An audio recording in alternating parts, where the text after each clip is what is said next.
A lot of people ask me what it takes to be successful as a SWE at Meta, or how do I deal with the stress of the high pressure work environment. Over 6 years at Meta, I've settled on a few key patterns and habits which enable me to have great work life balance. All of this while still getting promotions and avoiding bad ratings. It's certainly no easy task to do this, and it took me many years of mistakes and blunders to learn all of this information. This list will be split into two parts, one for the work related side of things, and one for the personal life side. Even if you're the type of person that likes to burn the candle at both ends, then you can still learn something about how to lighten the load. You never want to burn out, and this advice will help you alleviate some of that pressure. Before we get into the 10 points, just a quick request for you. I'm on the edge of 30,000 subscribers, would love your help getting there. Your subscription would be greatly appreciated and help my content reach much more people. Today, we'll be touching on the work-related list. The next video will handle the personal-related side of things. Alright, let's get into it. The first way to come out on top in the work-life balance game is to understand the rules of the game. And what I mean here by game is performance evaluations. At Meta, we have something called PSC, but every company out there has their own term for performance reviews. To truly have good work-life balance, you need to make sure that everything you do is actually bringing you closer to the expectations for your role and your level. Each company internally will publish the expectations for roles and levels. This stuff really isn't a mystery. Study the information and work with your manager and others above your level to understand these expectations for you and how you can meet them. By doing this, you can make sure that you know what things you need to do to fulfill each of the evaluation axes. Make sure that you can actually align your work to what's expected from you, and this will help you make sure that you at least get a meets all rating. It's not really that great in terms of bonus, but it's a good baseline to work off and ultimately make sure you aren't in the firing line for any layoffs that might come up. From there, you can build a solid action plan of how to get to the higher ratings and what is expected in terms of deliverables and impact. You can then gauge how to tailor your work to reach these ratings or just decide that the juice isn't worth the squeeze. The choice is yours. Whether you go for higher ratings or just the baseline, you still need to understand the criteria and make sure you are meeting it. Otherwise, you're taking a shot in the dark and it's really hard to know where you stand. This just leads to anxiety and doubt about your performance, and this can take a toll on you mentally. Make sure you understand the expectations for your level and role and that you're actually meeting them. The next item on the list is also an extremely important one, setting boundaries. It's impossible to have good work-life balance if you don't have boundaries. And this is particularly tricky for more junior engineers because they really aren't confident enough in themselves to assert their own boundaries.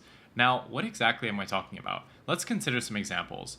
Not answering chat or emails after, let's say, 6 p.m., refusing to have a company phone so you can't be reached after hours, not opening your work laptop once you've logged off and gone home for the day, enforcing a no meetings after a certain time rule. These are all examples of boundaries you can set for yourself to improve your work-life balance. Now, this does come with some caveats. If you're on call, then you definitely can't be ignoring chats. If there's a sev and you're watching Netflix, then you're beyond screwed if you don't action on it. But outside of being an on-call, you can definitely set these boundaries for yourself. It takes time to realize what is important for you and where to draw the line. It's even scarier to enforce these boundaries. What if coworkers think I'm lazy? What if the boss notices? These are all questions which will be going through your head, but ultimately, if you value your life outside of work, it's a pain you're going to have to just push through. If you've got kids and you need to dip out of work at, let's say, 3:30 p.m. to make sure you can pick them up from school, then do it. Communicate that's what you're doing, let them know when you'll be back online to make up for the time that you missed, and just commit to it. People are a lot more understanding than you might think in your head. If you have boundaries and enforce them, 99 times out of 100, other people will respect them and understand. Don't be afraid to set these. It takes time to build up to the point where you can confidently do this, but it's something you need to do as the responsibilities outside of work start to pile up. The next item relates to getting stuff done. There's nothing that will kill your work-life balance faster than being inefficient and ineffective with the time you actually are working. Part of the reason I never really have to work more than 40 hours per week is because the hours I do work are supercharged. I can get a lot more done in the time that I'm in deep focus than those who are at the office longer than me but are messing around constantly. The foundation upon which this laser focus is built is by removing as many distractions as I can. I've got my chat notification settings tuned perfectly such that I'm not receiving notifications or alerts from any threads which are not critical. At Meta, we have so many active chats and emails constantly firing off that it's so easy to get distracted and go down a rabbit hole. I don't need to read every email that comes in instantly. I don't need to catch up on a group chat where I'm barely active in anyway. Make sure you block out all the noise, and this is absolutely essential in order to get into the zone and blasting through your work in the time that you actually do sit down and lock in. Close your chat app, close your email, stop scrolling Workplace, block sites like Reddit, Facebook, etc. on your browser. Clean up the Mac home row of apps so it's just the ones that you need and use to be productive. Out of sight, out of mind.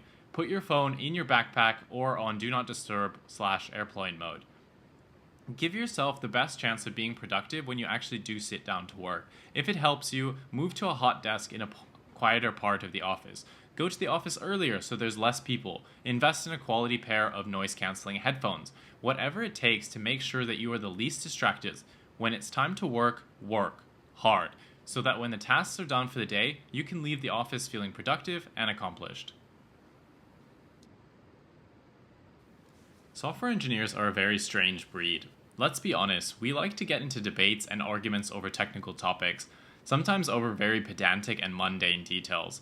I don't know why we do this, maybe we're all slightly autistic, but it's definitely a thing. There's nothing that will crank up your stress levels higher than getting into conflicts and battles, especially if it's regarding your things that don't matter in the grand scheme of things. Getting tied up in this petty argument and disagreement process will only ruin your mental state and put you in a terrible mood. There's times when you genuinely need to dig your heels in and fight for your position, and there's times where you just need to let it go. Learning when is something that comes over time, and it's difficult to do. Trust me, I know the frustration of when some idiot requests changes on your diff for something you know they are wrong about, or they just refuse to see things differently when they're in the wrong. It drives me mad as well, but wasting your emotional energy and introducing stress into your life is just not worth the hassle. They don't want to accept your diff? Okay, get someone else credible to do it. They don't want to make the suggested changes on their own code? Screw them, let them ship the shit code and then deal with the consequences later.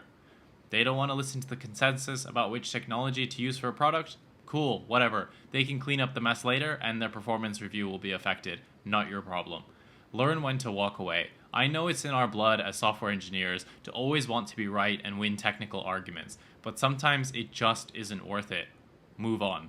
Or at least give the impression you're moving on and deal with the issue later. Just don't stress yourself out about the little things.